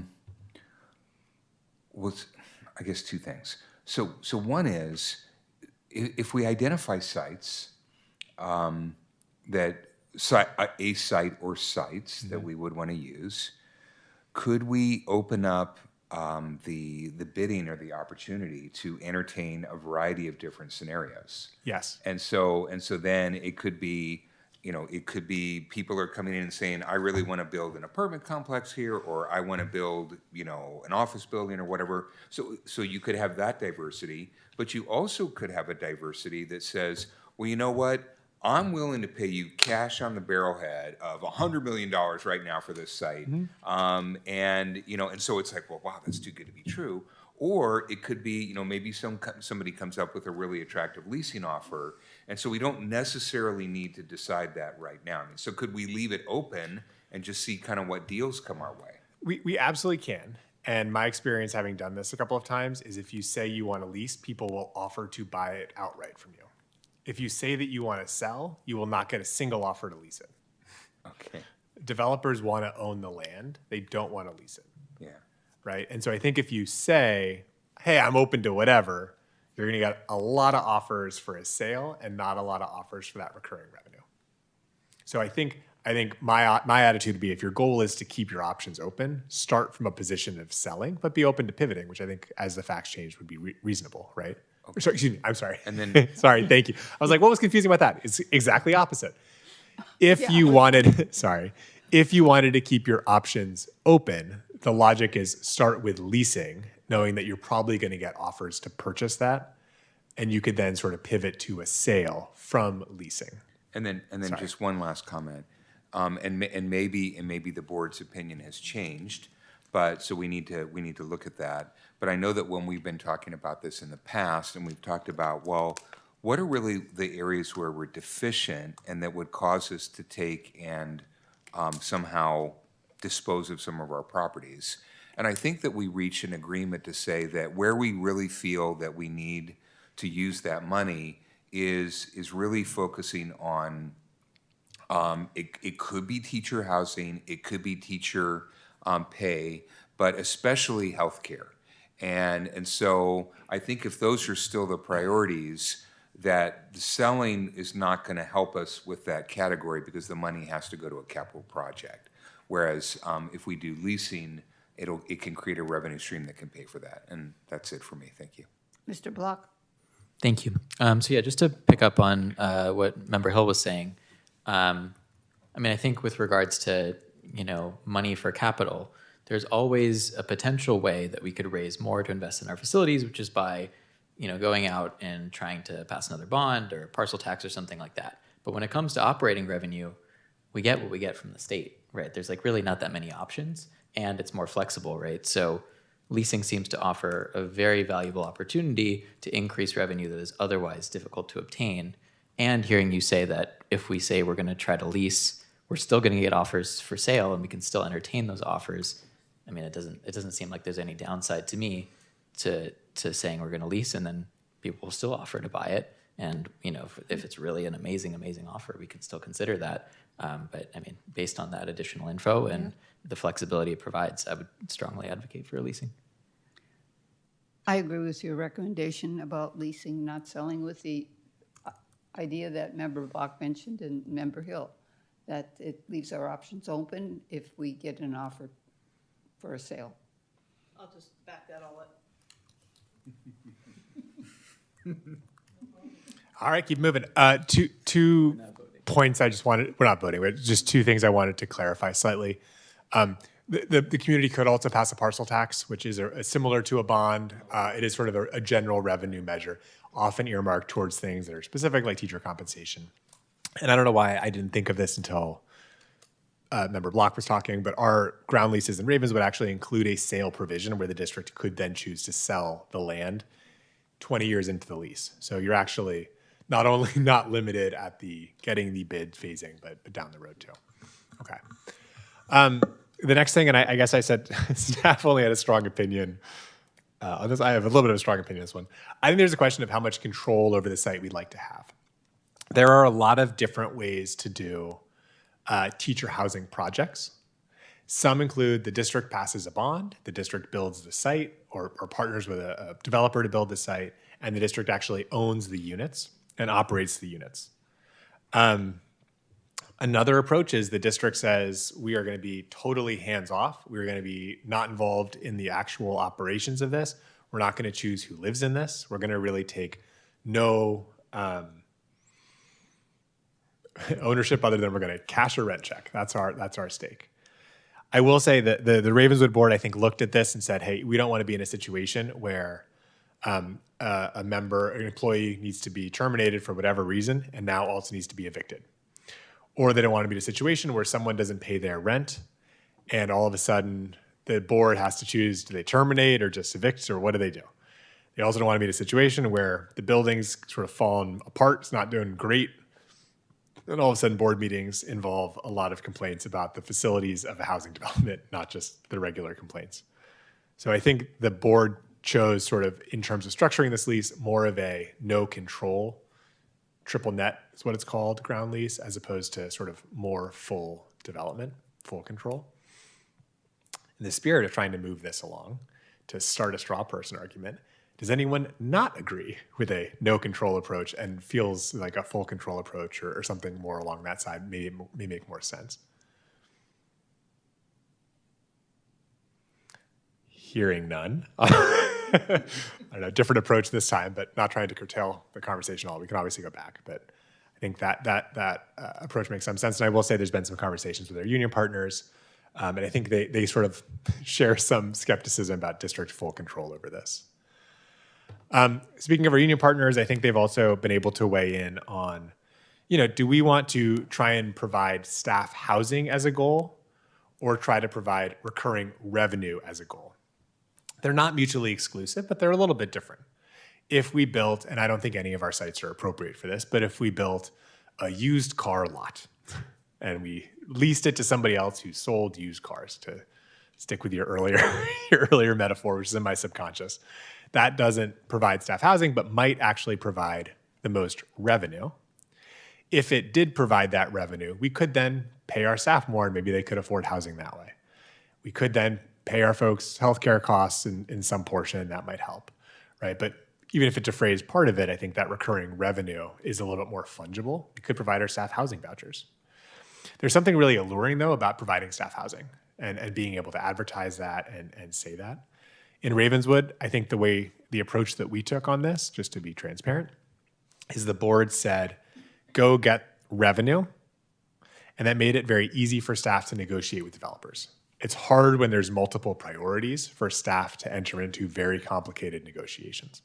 So being able to say, look, our first goal is revenue, but if you are going to build housing, we want our teachers and our custodians and our school office managers to be first in line when units become available, right? And so we kind of had our cake and ate it too here a little bit, but that actually came from a little bit of a revenue first stance as opposed from a staff housing first stance, right?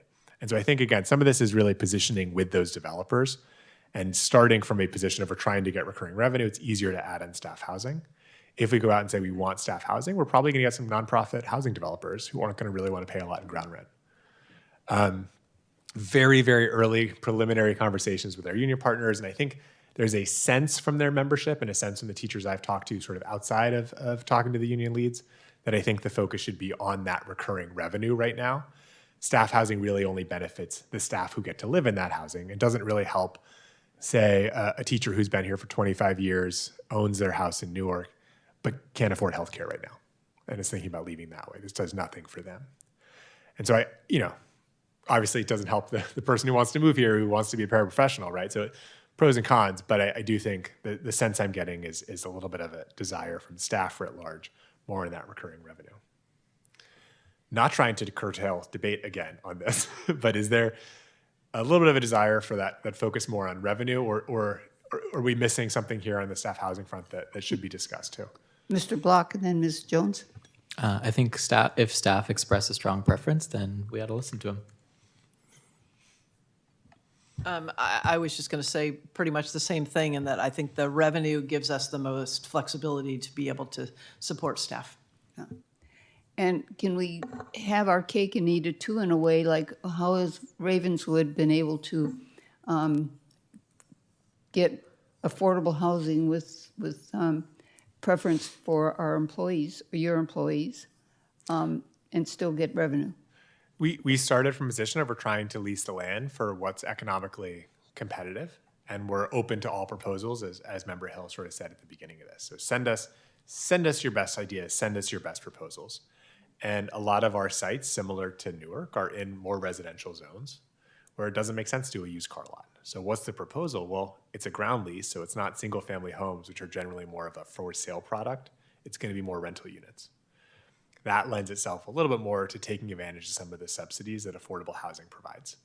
So for us, the most economically competitive offer was a 100% affordable housing development site. This was very surprising to me because I don't know anything about housing. I'm an educator. The broker we used at the time explained it to me as the people who run affordable housing firms also fly private jets. And so I think there's a sense that there's no money in affordable housing, and that's not really true.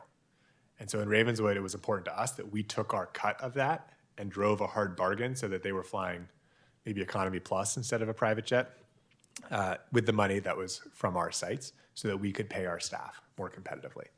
So we were able to kind of have our cake and eat it too through sort of fighting on the economics. How are you attracting employees who can't otherwise afford a home by virtue of what you just did? I want to be very clear. One of them is under construction and one of them is going to get their final approvals in the city in 2 weeks. So right now, this is, they're in the process of being built, but we're able to tell staff, I think when the thing's up and running, that the theory is we'll be able to tell employees coming in, hey, we have these partnerships with these two housing developments. It's combined to be 500 or so units. You can be first in line when a unit comes available, and units are constantly turning over. So it's across 500 units, if 1% of people leave, you're still 5 units every year. And I think far more than 1% of people will leave. So units become available, I think, regularly enough that staff can still take advantage of it, even if they might have to wait a little bit longer than if we fully control the site. Good. Thank you. Okay. Did you get enough information here? Unless anybody else has something that they'd like to weigh in on this one. Okay. This one's certainly the more complicated issue, or perhaps the most complicated issue. I tried to tier this just using conversations that I've had across the district. And look, I mean, I talked to staff members today at the staff meeting at BGP, and one of the questions, well, it wasn't the first question, but along the way, one of the questions is, what's the plan for snow? What's the plan for snow? I drive past it. I'm tired of driving past it. And then they said, what's the plan for music? Right? I'm happy to start wherever. We can start wherever. I haven't heard anybody express a desire to start with, let's build staff housing at Lincoln. That's the right site to start with. I don't think, maybe there's a logic to that, but I haven't seen that. I don't want to simplify this to a point where we're missing valuable options. But look, we got one empty site. It's currently vacant. We have two sites that are mostly or partially vacant. And then we have a bunch of other sites that are mostly occupied.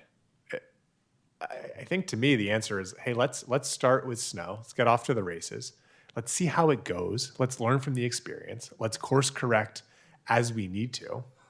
If we get a bunch of proposals back that don't make any sense, let's redirect, right? And if it goes well and the board's feeling good about it, hey, let's talk about music. Let's talk about the Whiteford-McGregor campus and complex, right? We do have some important things that happen there, right? So it's not like this is an easier conversation, but snow is somewhat of an easy conversation. So my inclination would be, hey, let's start with the site that's really vacant and kind of go from there. And sticking with an approach that I think may be working. I'm seeing some nods. Are there any objections to something like that as an approach? Mr. Hill and then Mr. Block. Thank you. Yeah, I mean, I think that your proposal here is a good one. And so it seems like I think most people are pretty unanimous that, yeah, we need to do something about snow. So why don't we start there, use it as a pilot, learn how, see how it goes, and then we can apply those lessons to future sites.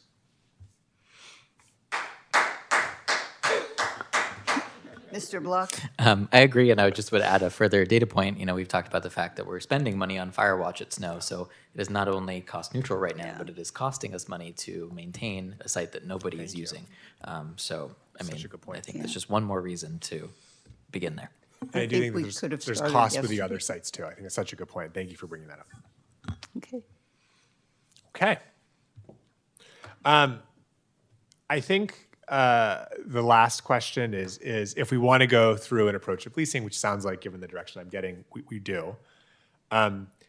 There's a couple different ways that we can do this. One is well, maybe not me, but Victoria could manage the bidding process on this. Victoria and I, believe it or not, are not actually real estate developers, and we're not in touch with all the developers in the area. I know. I do think it may make sense, instead of having staff to do it, to pay somebody to do this like you would in a sale of a home. It's not free. You're paying for someone who's going to be fairly expensive. 3% of a $10 million project or so is real money, right? So I don't want to be like, this is not a insignificant cost. But it does bring in some expertise, and they obviously only get paid if the transaction goes through. So it's not like we're not paying for staging at Snow, right? We're paying for someone to market it, get proposals, and then help the board also sift through these proposals, knowing that there's going to be a lot of technical details in the proposals that we're going to get. I will say at Ravenswood, we did hire a broker. We hired JLL. I had a very good experience with them, would recommend them, but kind of wanted to publicly disclose that I did work with them in the past and would be excited to work with them in the future, but would let other people make that decision and would abstain from that decision. I don't know if you all have a preferences. Obviously, if we were going to go this approach, we would get proposals and then bring forward a proposal to the board around which broker to use. Mr. Hill? Thank you. Yeah, I think that although it sounds like a lot, 3% sounds like a lot, but you pay what you get for. I mean, you get what you pay for. And so I think that what happens, right, is that when you have people that aren't familiar with the process, trying to run the process, you're going to build time into the equation. So just like you're talking about that we're losing money from, an inflation erosion perspective. But also there's going to be lots of drop balls and mistakes and that kind of thing. But I think that my perspective is that if we're going to use a broker, number one, we need to go out to competitive bid. Right, so we need to go and ask a variety of brokers to come in and provide proposals, and then we're counting on you to really drive an incredibly hard bargain and basically say we're looking for maximum return, right? So we want the high touch broker that like does everything and like really provides value to the whole equation. So that's kind of my input. Ms. Jones? I'm just going to echo what you said. That was pretty much what my thought was too. I think it's well worth the money because this is not any of our expertise, and we need to focus our energy on education and let someone else handle this for us. And I agree. Okay. Believe it or not, that actually concludes this portion of the agenda. Thank you. Thank you very much. And, sorry. One thing I just wanted to clarify slightly. Because it's a consulting agreement, it doesn't go through a formal bidding process, but it would be a competitive bid and that we'd have multiple proposals. Right. Just to clarify slightly. I don't want anyone to think that there's going to be like a particular, we wouldn't necessarily go with the lowest cost in this case. We would go with the most responsive bidder. Great. Okay. Thank you. I think that actually concludes this portion of the item. Thank you. Good. So next we move on to action items. 10.1, approval of the corrected 2026-27 local control and accountability plan and the LCAP federal addendum, excuse me. Items 10.1 and 10.2 both reflect, I think there was just a version control issue where we uploaded a slightly out-of-date version. The county has flagged that. We are bringing the slightly corrected versions. Nothing's material is changing about our strategy, our LCAP, our budget. Nothing is changing from what was presented. We just corrected a couple of typos, and I apologize for the need to reissue it. Okay, if we don't have anyone wishing to speak, I would entertain a motion for 10.1. I'll make a motion. I'll second. Please vote. 5 ayes, thank you. Does anyone want to speak to 10.2? Seeing none, I would entertain a motion. I'll make a motion to approve item 10.2. I'll second. Please vote. 5 ayes, thank you.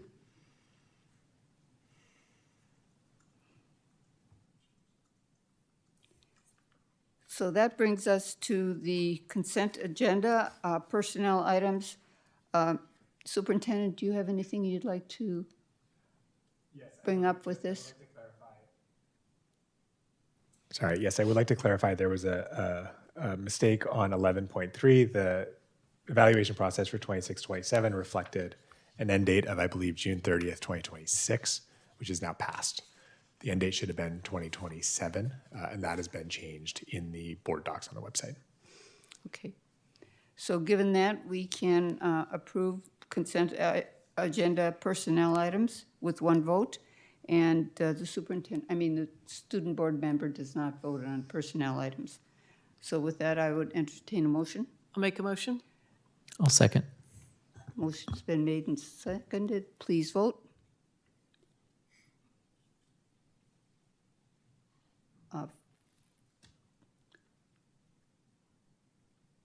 5 ayes. Thank you. I guess I haven't been asking the student board member for her preferential vote. We've set her up somehow wrong in the system, so we haven't had her thing up. It's our fault. We're working on that. I think there was an issue with, Is there any vote that you would have voted differently? Okay, we'll make sure we fix that. Thank you. So next we move on to the non-personnel items consent agenda. And we have one individual that would like to speak to 12.9, so we're pulling 12.9. Wait, did we vote on 11.2 and 11.3? Did we vote on both of them? Okay, I Yes. must have Yeah, miscounted. it's one. Is there any board member that would like to pull any other item? Seeing none, I would entertain a motion to approve 12.2 to 12.8 and 12.10 to 12.13. I'll make a motion to approve 12.2 to 12.8 and 12.10 to 12.13. Wait, sorry, I have to start it again. Please vote again. Oh, we didn't get a second. You didn't get a second on that one? We did not. We did not. I'll second. I'll second. Baden seconded. Please vote. Block second. Okay. 5 ayes. Thank you.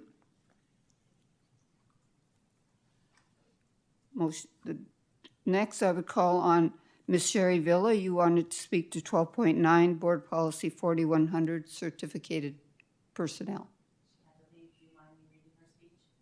Go ahead. Please come forward. Ms. Parks will be reading Ms. Villa's speech.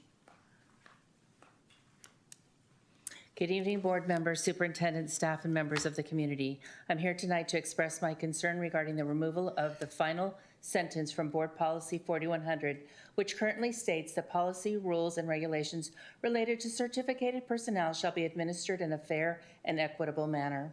That sentence may no longer be included in the recommendation by CSBA, but its meaning is significant. The rest of this policy speaks about accountability, clearly identifying expectations, performance evaluations, professional growth, and responsibilities of certificated employees. Those are all important, but when employees are expected to be accountable to the district should also clearly state its responsibility to treat employees fairly and equitably.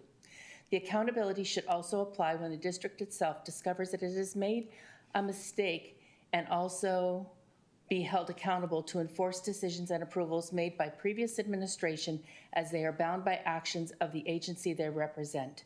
No organization is perfect and mistakes can happen. What matters is how those mistakes are handled once they are identified. If the district becomes aware that an employee was treated unfairly, that a policy was applied incorrectly, that information was inaccurate, or that a decision was made in error, there should be an expectation that the district acknowledges the mistake and takes reasonable steps to correct it. Accountability should work both ways. Employees are expected to accept responsibilities when they make mistakes, correct them, and learn from them. The district should hold itself to the same standard. Fair and equitable treatment should include not only making fair decisions in the first place, but also correcting decisions when the district later learns that something was handled incorrectly. Removing the language requires fair and equitable administration raises an important question. Why would we remove an explicit commitment to fairness and equity? Even if there are laws, contracts, or policies that provide protection to employees, there is a value in having this principle stated clearly in board policy. The words fair and equitable establish an expectation for how rules will be applied. They communicate that employees in simple circumstances should be treated consistently and that decisions affecting personnel should not be arbitrarily, selectively, or retaliatory or influenced by favoritism. Without that language, employees may reasonably worry that policies could be enforced differently depending on the individual, the school site, the administrator, or the situation. This is especially concerning because certificated employees are required by the same policy to meet clearly defined expectations and undergo regular performance evaluations. If employees are going to be evaluated and held accountable, they should also have confidence that the standard procedures and consequences affecting them will be administered fairly. Fair treatment should not be assumed. It should be affirmed. And accountability should not apply only to employees. It should also apply to institutions that employ them. Keeping this sentence does not defy CSBA. It does not prevent administrators from making difficult personnel decisions. It does not eliminate accountability. It simply establishes that whatever decisions are made should be carried out fairly and equitable, and that When mistakes are identified, they should be acknowledged and appropriately corrected. At a time when trust and transparency and employee morale are so important, removing an explicit commitment to fair and equitable treatment could send the wrong message to staff. If the decision is made for removal, I respectfully ask that protections will remain in place to ensure that certificated employees receive fair and equitable treatment. Our educators are expected every day to treat students fairly, consistently, and with dignity, and to take responsibility when mistakes occur. I believe they deserve the same commitment and accountability from the district. Thank you. Thank you. Mr. Hill, did you want to speak to this? Yes, so I would agree with Ms. Villa's perspective. And since this is America 250, so this is our 250th anniversary, and we're celebrating, you know, our system, our great system. And I think it's important to understand what some of the issues that our founders faced that they were on the receiving end of, and that's why we have our current system and our Constitution. And one of the fundamental concepts is that government is an awesome power. And that it's very easy when you have big, large powers to have abuses. And so it's our board. So that's why we have an elected representative system, and that we're really supposed to be the overseers and the people that make sure that we restrain government excesses. And that flows down from the Constitution, from the federal Constitution to the state Constitution, and then into statutes, and then into local bodies like this. And I think that the expectation that in our board policies that we talk about having statements that ensure that we provide equitable treatment, and that if we consider taking actions, that it involves just cause, which is another important thing, especially if you talk to union representation. I think that those are things that are important, and I think it's very fair to expect that type of treatment from our district. And so I would like to propose that we actually keep that existing clause in. I don't see any harm, and I actually think I see a great benefit. So that's my point of view. Thank you. Thank you. Ms. Jones? I just wanted to add clarification to that statement. The fact that it is dropped could mean one of two things, and I'd be happy to do some research on it if that's what we decide we want to do. But it's struck for two possible reasons. One is that it's no longer relevant, which I think we would all, at least I know, I disagree with. Sounds like you would disagree with. The other is that it's somewhere else stated somewhere else, and so they've taken it out of here and put it someplace else. I'm not sure which it is in this case. Sure. So I mean, I would support if you wanted to go back and do research, and then so maybe we pull this right now, and then we come back and look at it, and maybe you could provide an update based on your research. Yeah, I think we should consider this a first reading and bring it back for a second reading, and the ad hoc committee for policies can talk to CSBA, and we can see the rationale for that. And then maybe if you wouldn't mind bringing back a suggestion next time for a second reading.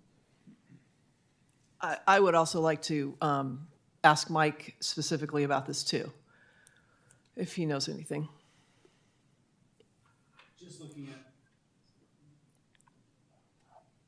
Just looking at the language as written, I don't think if it is reinstated would have any substantial impact on the policy as it's written. Then I would say let's throw it back in. You want to I would say throw it back in and vote on it this evening? Is that what you're saying? So then we could vote on it this evening. I just If did that's something. I mean, that would be something that Will and or other members of the board. I did a quick and dirty search for this and simply to see if it was duplicative with any existing current board policies. I was able to find none, so I do think that there's value in it. I agree with Mr. Williams.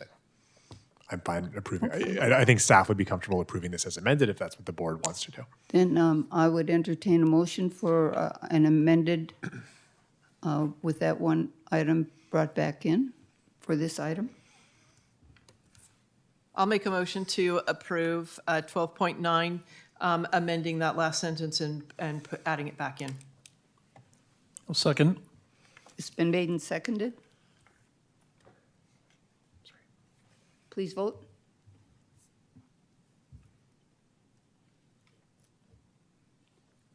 Five ayes. Votes as amended. Thank you. Okay, with that, it's almost another record. I think last meeting was less than 9 o'clock, but it's moving on to 9 o'clock. And so Terrible trajectory. without further ado, we are terminating or adjourning this meeting at 9 o'clock. Huh? Okay, so you over or under? It's 8:59 on my laptop. I feel like it's nice to be sub 9. Yeah, that's what it is. I know, it's an 8:59 in my too, but you know. Well, okay. I'm just teasing. I was like, come on, we're so close, we can be 8:59.